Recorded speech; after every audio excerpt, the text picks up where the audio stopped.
introducing a really, really special friend of the school and alum of Duke University.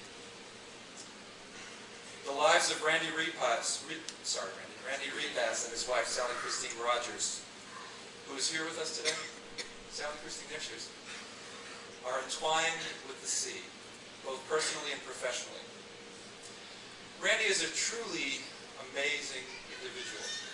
And for someone like myself, who's lived in academia most of my life and who has lived and died by the sword of the peer-reviewed paper, it's truly inspiring to see someone who has made such an incredible difference without worrying about peer-reviewed papers probably at all.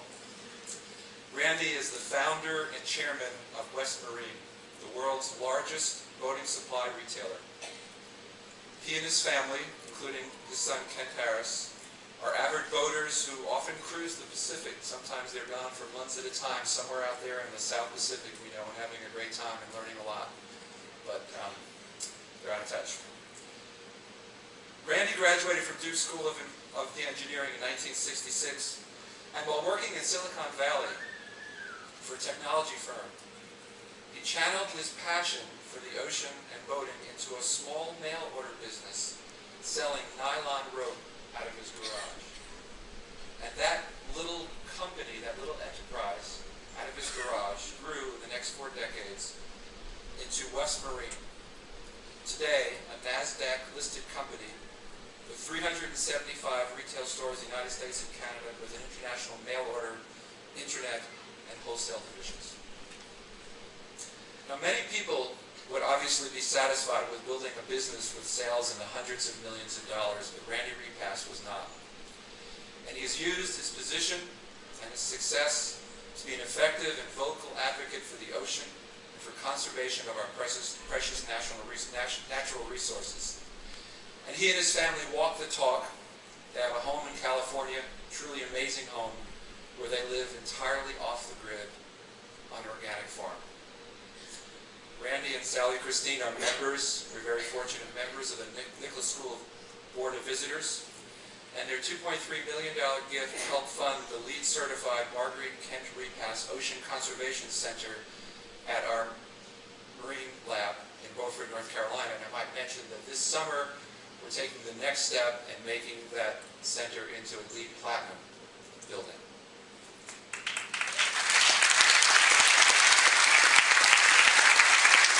And their gift also helps support the creation of the Repass Rogers University Associate Professorship in Conservation Technology at the Marine Lab, a faculty position held by Professor Doug Nowacek, who I understand I think is in the Antarctic and couldn't make it here. I don't know what his priorities were.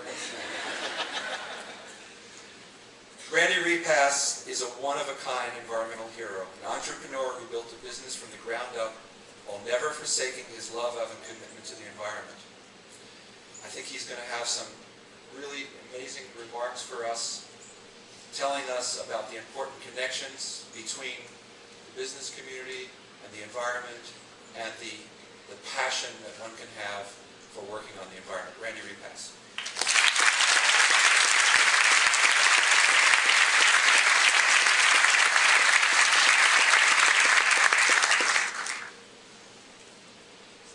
Thank you very much for that very generous introduction.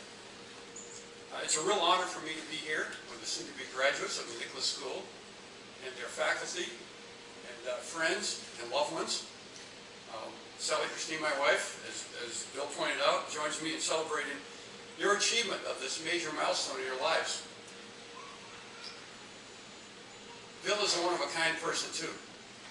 He's known for getting out of his comfort zone. He did that recently when he came up with the Nicholas School Leaf Award to Robert Redford, which was just awarded 3 weeks ago. That was a big, big success. He also did that when he invited me to deliver this talk today. And I'm getting out of my comfort zone by accepting that. But taking on new things can open new opportunities, even if it does mean more work. I have a unique relationship with the Nicholas School. It wasn't around in anything like its current incarnation when I was studying electrical engineering just a couple hundred yards away from here, in this building over here. This was a parking lot for the engineering school at that point in time. My wife and I have been boaters all our lives, and as we became more and more interested in the marine environment, we learned about the Marine Lab.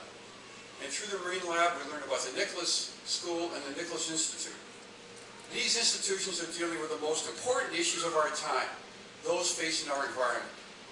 In fact, the very survival of the world as we know it. One of the most impactful professors I ever had at Duke was an engineer that came to teach at Duke from industry. As a working engineer, he gave us practical information about how to apply what we learned to the real world. Today, I'd like to pick up on that theme of practical experiences and suggest how some common sense business philosophies can be used to guide solutions to our environmental challenges. Before I do that, I'd like to give you some of my thoughts on the environment. We all know that the environment is under siege from humankind. At the beginning of the Industrial Revolution, no one really knew or anticipated the environmental harm that would be caused by increased harvesting of natural resources and production of goods and services that we have all become too dependent on. The world was so big, how could burning a little bit of coal, cutting down a few trees, or catching a few fish really make a difference? Unfortunately, in too many cases, the law of unintended consequences prevailed, resulting in lots of environmental damage. Even after they became aware, many companies were so obsessed with profits that they ignored the environmental damage they were doing, overlooking consequences to the environment and to people. While some companies have undertaken sustainability campaigns and are proactively addressing the issues, unfortunately many are still ignoring their environmental impact. Some damage to the environment, like most point source pollution, has been very obvious and has been successfully dealt with. Some damage is less obvious. The ocean, for instance, covering 70% of the Earth's surface, seems vast and very abundant. Since you can't easily see below the surface, however, the fact that 75% of the world's fisheries are either fully fished or overfished is not obvious. And there is plenty of fish at the market, so what's the problem anyway? Most people don't know that the majority of fish at the market are imported from distant and often unsustainable fisheries, because many of our once abundant local fisheries are not around anymore, like cod in the Northeast or salmon on the West Coast, where we live. Human-caused climate change and the effects it is having and will continue to have on Earth, with dramatic increases in sea levels and ocean acidification, potentially wiping out most sea life, most people don't realize that, has only been recently acknowledged, and these are big problems. We all, every one of us, need to engage our congressional leaders to show us some backbone and effectively address carbon emissions now. For the last 150 or so years, we've been, in a sense, conducting a gigantic, uncontrolled human experiment, the results of which will not be fully known until a lot of damage has been done. Common sense says that we can't continue using and polluting, but we are fighting the materialism of Western society along with comfort and change in the face of entrenched interests and their powerful lobbyists. So how do we solve these very big issues? We do need more science, but we already have more than enough to know how to solve many of our problems. It takes more than just science to conserve. It takes political will and policy change. Okay, we have a problem. So how do we make the kind of changes we need to have happen? I certainly don't have all the answers, but I have some ideas. While business has certainly caused many of the environmental challenges we face today, many business people use a number of sound, common sense philosophies that can be used to solve environmental issues. I want to just mention a few practices that we learned at West Marine and used over many years while growing our company from my garage to become the largest and most successful provider of boating equipment and supplies anywhere. These business philosophies and practices are not unique to West Marine and are used by many successful businesses and people. I want to mention three key philosophies that are directly applicable to your personal futures and to making action happen for the environment. And our environment certainly needs all the help it can get. The first one is a state of mind, an attitude. It is think positively. Having an upbeat, positive attitude, believing that it can be done, that we can hit our goals, that we'll be successful, really works. It's a self-fulfilling prophecy. In effect, we are what we think we are. The power of positive thinking really works. The second one is a make it happen attitude. Take the initiative. Be action and results oriented. We all have obstacles. Overcome them. When in doubt, take the well-educated chance. Not everyone works, not everything works, but doing something is better than doing nothing at all. Set up the meeting. Call for action yourself. Set the objective. Brainstorm solutions and make them happen. The third one is act on opportunities. Opportunities do come along, and when they do, be creative. Be opportunistic in using them to your benefit. When you see one, move on it. Take advantage of the situation. I know that some of you are thinking, well, that's pretty obvious, that's pretty basic. And yes, it is. Many good ideas are, and doing it works. I'd like to tell you 3 stories, short stories, about how these philosophies work for our business and some conservation opportunities that some of you will relate to. The first story is about how Western Marine got started. So how does an engineer from Duke start a marine supply company destined to be the best and the biggest? After graduating from Duke, as Bill mentioned, I got a job in the San Francisco Bay Area working in the semiconductor industry. I didn't know it when I moved out there, but the San Francisco Bay Area is a world-class sailing area. So I got the itch to get back into sailing, which I started when I was a kid.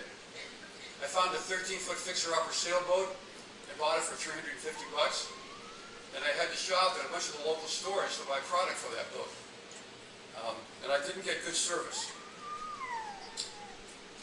When you walk into a store and find salespeople would rather talk to each other than help you, you know you're not going to get much help. I had to shop in a lot of stores. The selection in any one store wasn't very good, and that was a hassle. And the stores charged high prices. Aside from that, they did a great job. I figured I could do better. So I opened the store, bought a lot of product, and really worked hard to take care of the customer. The only way I was going to pay for all the product on the shelves was to give great service so the customers would buy lots of goodies. And they tell their friends about the good service they got at West Marine. Word of mouth is the best form of advertising, after all. So West Marine was built on the belief that great customer service pays. Poor service was the opportunity that I acted on. The result was West Marine's first store. Because we continued to implement the philosophy of great customer service for many years, West Marine grew to become what it is today. The next story is about marine conservation. More than half of our customers use their boats for fishing, so it makes sense that we would get to know the major major recreational fishing organizations in the U.S. Those are organizations that the recreational fishers belong to. They do a really good job in conserving fish stocks. After all, most recreational fishers aren't really all that good at fishing, so they need a lot of fish to catch a few. Also, because we at West Marine have been concerned about the marine environment for many years, we've gotten to know the major organizations, environmental organizations in the U.S. that focus on marine conservation. Ocean Conservancy, Oceana, EDF, NRDC, Pew. Of course, these groups want more fish too. Sally Christine, my wife, is on the board of Oceana. We know and respect folks in both recreational fishing and the marine environmental communities. Both communities wanted more fish, but the two don't work well together, and in fact, sometimes there are odds-on issues. They don't communicate well with each other. They don't understand much about the good fish conservation work that the respective communities do. Their emotional disagreement over marine reserves has driven a wedge between them and caused a lot of distrust. The result has not been good for their mutual goal of more fish. In fact, advocacy for more fish and conservation is happening slower than it would if the two communities presented a united front. So here was the opportunity. Both groups wanted more fish. They don't work very well together. I know the key leaders of both communities. The opportunity was to get them to work together on their common goals. So we worked with the leaders on both sides, and we got the 5 major recreational fishing organizations and the 5 main marine environmental groups together for a 2-day meeting just 2 weeks ago. The 2 communities learned a lot they didn't know about each other. They found out they did have a lot in common. And furthermore, I'm happy to report that they mutually agreed to work together on several key issues. So that was kind of a breakthrough and real progress. A lot of a lot of follow-up work remains to be done to achieve success on these issues, but a really good start was made. And many of you know some of the players in this last brief story. A couple of years ago, Steve Rohde, an adjunct professor here, gave a lecture on a concept called the public trust doctrine. Seeing an opportunity, Mary Turnipseed, who many of you know, a PhD student here picked up on that concept. She did some research and collaborated with Larry Crowder, Rafe Sagrin of the Nicholas School and Nicholas Institute, and Steve Rohde to write a paper that was published a month ago in Science magazine. If enacted, the public trust doctrine would provide a powerful framework for restructuring the way the U.S. oceans are managed in a very positive, resource-friendly way. Mary saw an opportunity and made it happen by putting this paper together.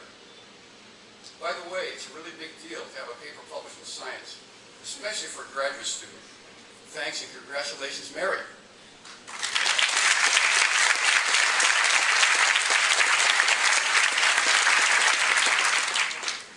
Knowing of this paper presented me with the opportunity to introduce the paper to the recreational fishing and marine environmental groups that we met with a couple of weeks ago.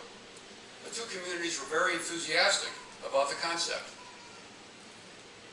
These stories point out 3 common sense practices of successful companies and people that apply directly to conservation and life in general. There was an opportunity to act. It took a positive, make it happen attitude, along with persistence, to take advantage of the opportunity. One of Edison's famous quotes is, "Success is 90% perspiration and 10% inspiration." In my experience, that's really true. It just takes plain hard work and hanging in there to get really good results. And speaking of persistence, I heard a quote in March from President Obama speaking about the economy and a number of things he's doing to get it moving. Quote, "If you stick to it, if you are persistent, these problems can be dealt with. I'm a big believer in persistence." Unquote. That quote applies equally well to our environmental challenges. It's apparent that many philosophies that apply to business also apply to life in general. And these are really philosophies for life.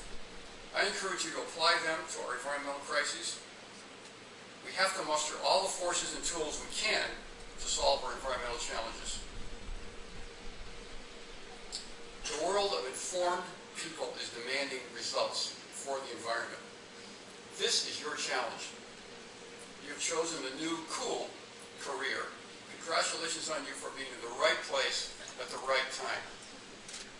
In addition to work solving environmental problems, the world is going to need new, cleaner ways to run. And there is money to be made in the development of clean technologies that will boom in the future. Environmental challenges should provide career opportunities. But isn't it ironic that with all the needs of the environment, in this current economic downturn, all job markets are pretty tight? My advice on dealing with that issue is to use the common sense techniques we just discussed. Keep an eye out for opportunities in fields that you really care about.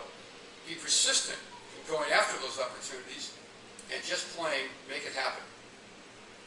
In conclusion, you have gained the skills and knowledge to become leaders of consequence. You will be the problem solvers for the grand environmental challenges of our time. I encourage you to be passionate, take risk, develop and capitalize on opportunities, and use the knowledge and connections you've gained here at Duke to develop solutions for the sustainable future. Congratulations on your success at the Nicholas School and earning your graduate degrees. I'm proud of you and proud to be part of Duke's legacy. Thank you.